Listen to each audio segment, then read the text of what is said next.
Welcome to this Concept Explainer, brought to you by CBSE Scholab of profsam.com, that is PROFSAM.com. आज हम unit 7 alternating current यानी AC का introduction समझेंगे। इसे इतने सिंपल तरीके से डिस्कस करेंगे कि कॉन्सेप्ट हमेशा के लिए दिमाग में बैठ जाएगा और एग्जाम में इस टॉपिक से कोई मार्क्स नहीं कटेंगे। चलो एक रियल लाइफ सवाल से शुरू करते हैं। कभी नोटिस किया है कि पुराने इलेक्ट्रिकल अप्लायंसेस जैसे कोई पुराना फ्रिज या स्ट्रीट का ट्रांसफार्मर, उसके पास खड़े हो तो एक हल्की की आवाज आती रहती है? हाँ, बिल्कुल आती है। मुझे तो हमेशा लगता था कि शायद मशीन बहुत पुरानी हो गई है, इसलिए आवाज कर रही है, वेयर एंड टेयर की वजह से। कॉमन अजम्पशन है, पर वो असली रीजन नहीं है। वो आवाज एक्चुअली उस मशीन के अंदर करंट के डायरेक्शन बदलने की है। डायरेक्शन बदलने की? हाँ, हमारे घरों में जो करंट आता है वो अपना डायरेक्शन हर सेकंड में 100 बार पलटता है। 100 बार आगे पीछे? हाँ। ये कैसे पॉसिबल है, इतनी तेजी से? हाँ, बिल्कुल। इसकी फ्रीक्वेंसी 50 हर्ट्ज होती है, जिसका मतलब है 50 साइकिल्स पर सेकंड। और एक साइकिल में करंट एक बार आगे जाता है और एक बार पीछे। एग्जैक्टली। तो हो गए ना 100 डायरेक्शन चेंजेस। पर यहाँ एक और भी ज्यादा अजीब सवाल उठता है। वो क्या? अगर करंट सच में इतनी बार आगे पीछे हो रहा है तो हमारा सीलिंग फैन लगातार एक ही डायरेक्शन में गोल गोल कैसे घूमता रहता है? हाँ, ये तो मैंने सोचा ही नहीं। उसे भी तो आगे पीछे झटके खाने चाहिए थे ना।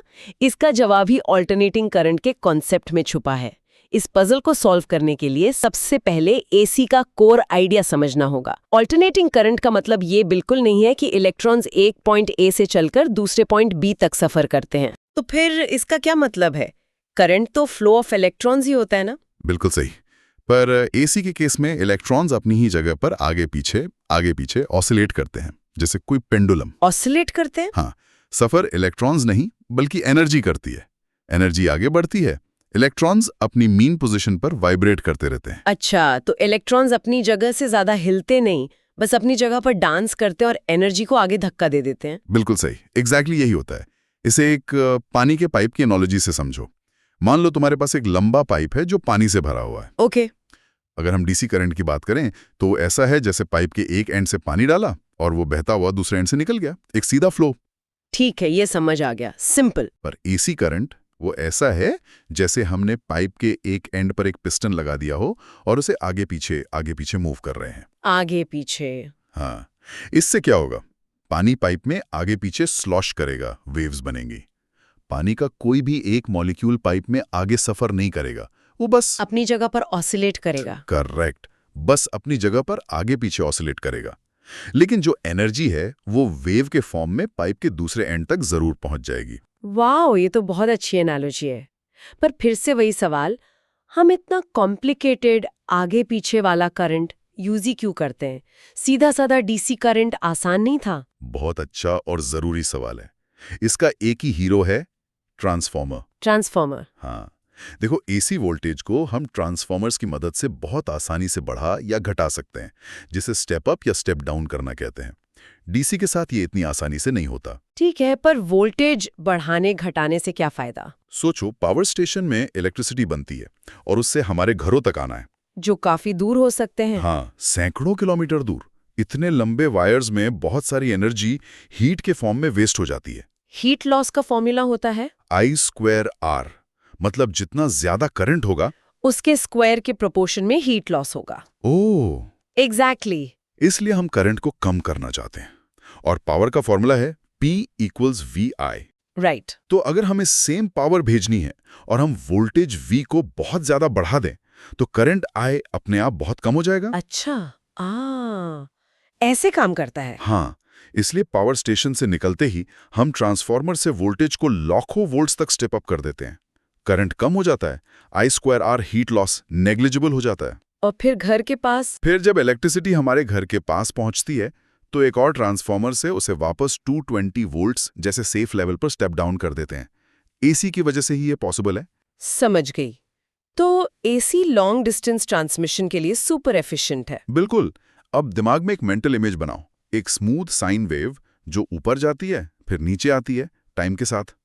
ओके। अब इमेजिन करो कि वायर के सारे फ्री इलेक्ट्रॉन्स इस वेव पर रखे हुए छोटे छोटे बॉल्स हैं। जैसे जैसे वेव आगे बढ़ रही है ये बॉल्स बस ऊपर नीचे हो रहे हैं, आगे नहीं जा रहे। राइट। एनर्जी इस वेव के थ्रू ट्रैवल कर रही है, यही है एसी। चलो अब देखते हैं कि हमारी एनसीईआरटी की टेक्स्ट बुक इसको फॉर्मली यानी एग्जाम में लिखने के लिए कैसे डिफाइन करती है। ओके, मैं पढ़ती हूँ। The electric main supply in our homes and offices is a voltage that varies like a sine function with time. Such a voltage is called alternating voltage, AC voltage. Let this potential difference, also called AC voltage, be given by V equals Vm sine of omega t. इसमें ये Vm और omega क्या है? थोड़ा अजीब लग रहा है।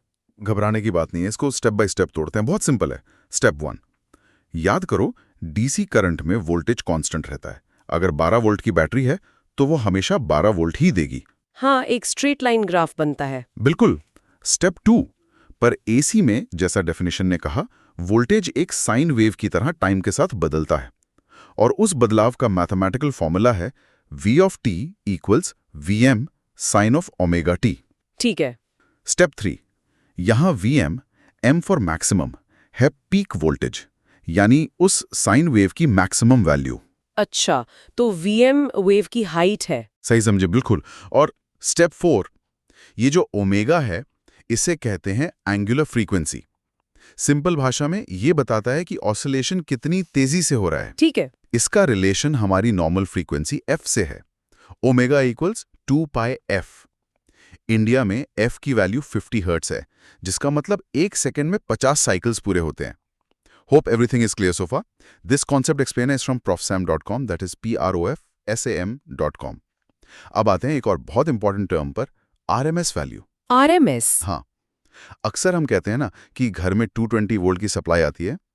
ये 220 वोल्ट ना तो एवरेज वोल्टेज है और ना ही पीक वोल्टेज, ये RMS वोल्टेज है। RMS, ये एक नया टर्म है। अगर वोल्टेज लगातार बदल रहा है, पॉजिटिव और नेगेटिव हो रहा है, तो एक पूरे साइकिल में उसका एवरेज तो 0 हो जाना चाहिए ना? फिर हमें पावर कैसे मिलती है? ब्रिलियंट क्वेश्चन, तुम बिल्कुल सही पॉइंट पर आई हो। Simple average voltage over a full cycle 0 ही होता है। तो फिर?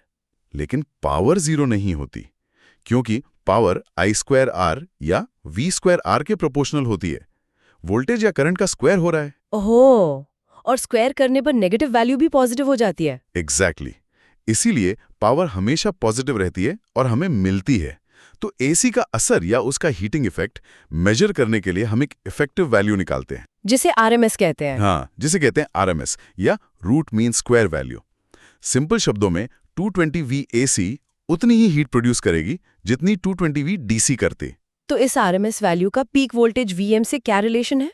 इसका फॉर्मूला सिंपल है, VRMS is equal to VM upon √2। Vm upon √2। हाँ, इसका मतलब हमारे घरों की जो 220V RMS सप्लाई है, उसका पीक वोल्टेज Vm असल में 220√2 है, जो लगभग 311 वोल्ट्स होता है। 311 वोल्ट्स? मतलब हमारे घर के सॉकेट में वोल्टेज एक्चुअली 311V तक जाता है। ये तो काफी ज्यादा है। हाँ, हर साइकिल में 2 बार, एक बार पॉजिटिव 311V और एक बार नेगेटिव 311V। चलो एक छोटा सा एग्जाम्पल करते हैं ताकि ये फॉर्मूला दिमाग में बैठ जाए। ठीक है। मान लो एक वोल्टेज सोर्स की इक्वेशन है V of t is equal to 50 sine 100 pi t। बताओ इसमें क्या क्या है? ओके, ट्राई करती हूँ। इक्वेशन है V is equal to Vm sine omega t। तो कंपेयर करके Vm यानी पीक वोल्टेज सीधा 50V है। करेक्ट, आगे? और ओमेगा की जगह 100 पाई लिखा है, तो एंगुलर फ्रीक्वेंसी 100 पाई रेडियंस है। परफेक्ट। अब इससे नॉर्मल फ्रीक्वेंसी f निकाल सकती हो। हाँ, omega is equal to 2 pi f होता है, तो f is equal to omega 2 pi, मतलब 100 पाई 2 पाई, जो कि 50 हर्ट्ज हुआ। एक्सीलेंट, ये तो इंडियन स्टैंडर्ड फ्रीक्वेंसी है। और आखिरी चीज, RMS वोल्टेज कितना होगा? VRMS होता है Vm√2, तो ये हो जाएगा 50√2 वोल्ट्स, जो लगभग 35.4V होगा। देखा कितना आसान है। और ये पूरा कॉन्सेप्ट सीधा पिछले चैप्टर इलेक्ट्रोमैग्नेटिक इंडक्शन से जुड़ता है। अच्छा, उससे कैसे? वहां हमने पढ़ा था ना कि एक मैग्नेटिक फील्ड में कॉइल को घुमाने से एक साइनोसॉइडल EMF यानी वोल्टेज इंड्यूस होता है। वही AC जनरेटर का प्रिंसिपल है और AC वोल्टेज का मेन सोर्स है। चलो अब वो कॉमन मिस्टेक्स देखते हैं जहां स्टूडेंट्स सबसे ज्यादा कंफ्यूज होते हैं और एग्जाम में मार्क्स गवाते हैं। इन्हें हम साइलेंट किलर्स कहते हैं। Okay. Misconception number 1, RMS is a simple average. बहुत स्टूडेंट्स को लगता है कि आरएमएस वोल्टेज पॉजिटिव और नेगेटिव वोल्टेज का बस एक सिंपल एवरेज है। हाँ, ये तो मुझे भी लगा था शुरू में। लेकिन जैसा तुमने ही अभी आगे आकर पूछा था, ऐसा करने पर तो एवरेज 0 आएगा, जो बिल्कुल गलत है। तो सही कॉन्सेप्ट ये है कि आरएमएस का मतलब उसके नाम में ही छुपा है, रूट मीन स्क्वायर। हम प्रोसेस को उल्टा करते हैं। उल्टा? हाँ, पहले आप वोल्टेज का स्क्वायर करते हो, जिससे सब नेगेटिव वैल्यूज पॉजिटिव हो जाती हैं। फिर उन सब का मीन या एवरेज लेते हो और आखिर में उस रिजल्ट का स्क्वायर रूट लेते हो। अच्छा, इसलिए हम स्क्वायर करते हैं ताकि नेगेटिव वैल्यूज भी पॉजिटिव हो जाए और एवरेज 0 ना आए। बिल्कुल। सो VRMS V पीक रूट 2 है, ना कि सिंपल एवरेज। ये अब क्लियर है। गुड। अब दूसरा silent killer, misconception number 2, electrons travel backwards. गलत सोच ये है कि एसी में करंट रिवर्स होता है, इसका मतलब इलेक्ट्रॉन्स पूरा पीछे पावर स्टेशन की तरफ चलने लगते हैं। ये सुनने में लॉजिकल लगता है, रिवर्स मतलब पीछे जाना। पर ये गलत है। वापस अपनी पानी वाली एनालॉजी पर जाओ। जब वेव पीछे जाती है तो क्या पानी का मॉलिक्यूल पाइप में वापस पंप की तरफ चला जाता है? नहीं। नहीं ना, वो बस अपनी जगह से थोड़ा पीछे ऑसिलेट करता है। वैसे ही इलेक्ट्रॉन सिर्फ अपनी जगह पर आगे पीछे ऑसिलेट करते हैं। करंट रिवर्सेस का मतलब डायरेक्शन ऑफ ऑसिलेशन का रिवर्स होना है, परमानेंट बैकवर्ड फ्लो नहीं। ओके, तो electrons dance back and fourth but don't actually travel backwards through the wire. Got it. Oscillation का डायरेक्शन रिवर्स होता है, इलेक्ट्रॉन का सफर रिवर्स नहीं होता। बिल्कुल सही। अब इतने सारे कॉन्सेप्ट्स को याद रखने के लिए चलो कुछ मेमोरी एंकर्स बनाते हैं। ठीक है। पहला, एक simple mnemonic, AC equals always changing. ये आपको हमेशा DC डायरेक्ट करंट से इसका फर्क याद दिलाएगा, जो कांस्टेंट रहता है। ठीक है, AC ऑलवेज चेंजिंग, सिंपल है। दूसरा, एक catchy phrase, electrons dance, energy advances. Electrons dance, energy advances. यानी इलेक्ट्रॉन्स तो अपनी जगह पर नाचते हैं, पर एनर्जी आगे बढ़ती रहती है। ये सुनने में भी अच्छा लगता है और कॉन्सेप्ट भी क्लियर करता है। हाँ, ये आसान है। और तीसरा, एक फिजिकल जेस्चर। जब भी AC के बारे में सोचो, अपने हाथ को आगे पीछे स्मूथली वेव करो, जैसे एक साइन वेव बना रहे हो। अच्छा, ऐसे? हाँ, ये जेस्चर तुम्हारे दिमाग में ऑसिलेशन का कॉन्सेप्ट फिक्स कर देगा। तो चलो इस पूरी चर्चा को 3 मुख्य बातों में समराइज करते हैं। नंबर 1, ऑल्टरनेटिंग करंट पीरियोडिक तरीके से अपना डायरेक्शन रिवर्स करता है, आमतौर पर एक साइन वेव की फॉर्म में। इंपॉर्टेंट बात यह है कि इसमें एनर्जी ट्रांसफर होती है, इलेक्ट्रॉन्स का नेट ट्रांसपोर्ट नहीं होता। ठीक है।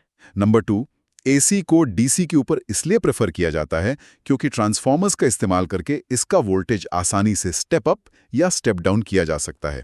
इससे लॉन्ग डिस्टेंस ट्रांसमिशन में I²R पावर लॉस बहुत कम हो जाता है। राइट। और नंबर 3, AC क्वांटिटीज को उनकी RMS root mean square value से बताया जाता है, जो उसकी इफेक्टिव या DC इक्विवेलेंट हीटिंग वैल्यू होती है। हमारे घर की 220V सप्लाई एक RMS वैल्यू है, पीक वैल्यू नहीं, जो असल में 311 वोल्ट तक जाती है। 12th CBSE फिजिक्स, केमिस्ट्री और मैथ्स में मैक्सिमम मार्क्स लाने के लिए profsam.com पर विजिट करें। That is PROF Sam, right? Yes, PROFSAM.com. See you in the next explainer.